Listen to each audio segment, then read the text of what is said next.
नमस्कार।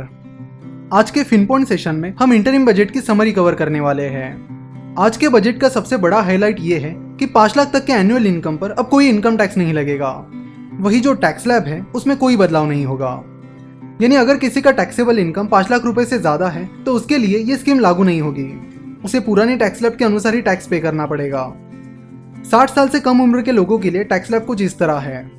2.5 लाख तक के इनकम पर नो टैक्स, 2.5 लाख 1 रुपए से 5 लाख रुपए तक की इनकम पर 5% टैक्स है, 5 लाख 1 रुपए से 10 लाख रुपए तक की इनकम पर 20% टैक्स है और 10 लाख से ज्यादा के इनकम पर 30% टैक्स है। Income tax under section 80C के तहत अब public provident fund, ELSS that is equity link saving scheme etcetera इनमें इन्वेस्ट करके 1.5 लाख तक का डिडक्शन अवेल कर सकते हो। सो अगर आपका ग्रॉस इनकम 6,50,000 है और आप सेक्शन 80C के अंडर 1.5 लाख रुपए इन्वेस्ट करते हो तो आपको कोई टैक्स नहीं पे करना होगा। साथ ही home loan interest, health insurance premium etcetera इनके चलते अगर आपका इनकम 6.5 लाख रुपए के ऊपर है तो भी आप इन डिडक्शंस और एग्जम्पशंस के चलते अपना टैक्सेबल इनकम 5 लाख रुपए के नीचे ला सकते हो, जिससे आपको कोई टैक्स नहीं पे करना होगा। साथ ही फाइनेंस मिनिस्टर पीयूष गोयल ने स्टैंडर्ड टैक्स डिडक्शन की लिमिट 40,000 से 50,000 रुपए कर दी है।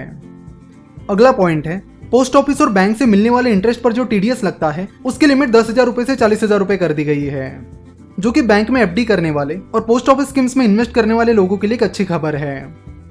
नेक्स्ट पॉइंट है अगर आपको अपना घर बेचने पर long term capital gain tax that is LTCG tax लगता है तो वो LTCG आप 2 घरों में इन्वेस्ट कर सकते हो, जिससे आपका लॉन्ग टर्म कैपिटल गेन बच सकता है। अब तक ऐसा था कि एक घर बेचकर आपको जो LTCG लगता है उसे आप एक ही रेसिडेंशियल प्रॉपर्टी में इन्वेस्ट कर सकते थे, पर अब आप LTCG बचाने के लिए वो LTCG 2 रेसिडेंशियल प्रॉपर्टीज में इन्वेस्ट कर सकते हो। इसमें 2 कंडीशंस है। घर बेचने के बाद जो LTCG निकल रहा है वो 2 करोड़ से कम होना चाहिए और इस बेनिफिट को आप लाइफ में एक ही बार यूज कर सकते हो। नेक्स्ट पॉइंट है जिन बिजनेसेस का सालाना टर्नओवर 5 करोड़ से कम है वो क्वार्टरली रिटर्न्स फाइल कर सकते हैं। यानी 5 करोड़ से कम टर्नओवर वाले बिजनेसेस अब क्वार्टरली बेसिस पर यानी हर तिमाही में अपना इनकम टैक्स फाइल कर पाएंगे। फाइनेंस मिनिस्टर ने यह भी अनाउंस किया है कि गवर्नमेंट ने अपना डिफेंस बजट बढ़ाकर 3 लाख करोड़ कर दिया है। अगला पॉइंट MG नरेगा से जुड़ा है।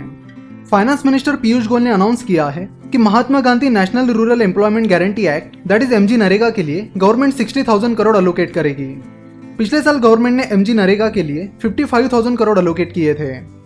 बजट में दूसरी सबसे इंपॉर्टेंट चीज जो मुझे लगी वो ये है कि जिन किसानों के पास 2 हेक्टेयर तक की जमीन है उन्हें गवर्नमेंट प्रधानमंत्री किसान सम्मान निधि के जरिए सालाना 6,000 रुपीज देगी। उसके लिए गवर्नमेंट ने फाइनेंशियल ईयर 2020 के लिए 75,000 करोड़ का बजट रखा है और इस फाइनेंशियल ईयर के लिए 20,000 करोड़ का बजट रखा है। ये 6,000 रुपीज किसानों को 3 इंस्टॉलमेंट में मिलेंगे। यानी इस स्कीम के लिए जो किसान एलिजिबल है उन्हें साल में 3 बार 2,000 रुपए की इंस्टॉलमेंट मिलेगी। अगला पॉइंट है इंडियन रेलवेज के लिए फाइनेंशियल ईयर 2019-20 में 1,58,000 करोड़ का कैपिटल एक्सपेंडिचर तय किया गया है, जो कि अब तक का सबसे बड़ा अलोकेशन है। इंडियन रेलवेज फिलहाल कैपेसिटी एक्सपांशन, ट्रेन की स्पीड बढ़ाना, रेलवे स्टेशन को रीडेवलप करना इनमें पैसा इन्वेस्ट कर रही है। अगला इंपॉर्टेंट पॉइंट है फाइनेंशियल ईयर 2019 के लिए गवर्नमेंट ने 80,000 करोड़ के डिसइन्वेस्टमेंट का टारगेट रखा था, जो कि फाइनेंस मिनिस्टर के अनुसार गवर्नमेंट अचीव करने वाली है। गवर्नमेंट पिछले कुछ सालों से पब्लिक सेक्टर कंपनीज से गवर्नमेंट का स्टेक कम करने के लिए डिसइन्वेस्टमेंट कर रही है। भारत 22 ETF के जरिए और शेयर बायबैक के जरिए गवर्नमेंट पब्लिक सेक्टर कंपनीज से और जिन कंपनीज में गवर्नमेंट का स्टेक है उनसे अपना स्टेक कम कर रही है। तो आज यहाँ पर हमने कोशिश की है कि इंटरिम बजट के जो मेन मुद्दे हैं वो आप तक आसान भाषा में पहुंचाए जाए। आशा करता हूँ कि आपको ये वीडियो पसंद आया होगा।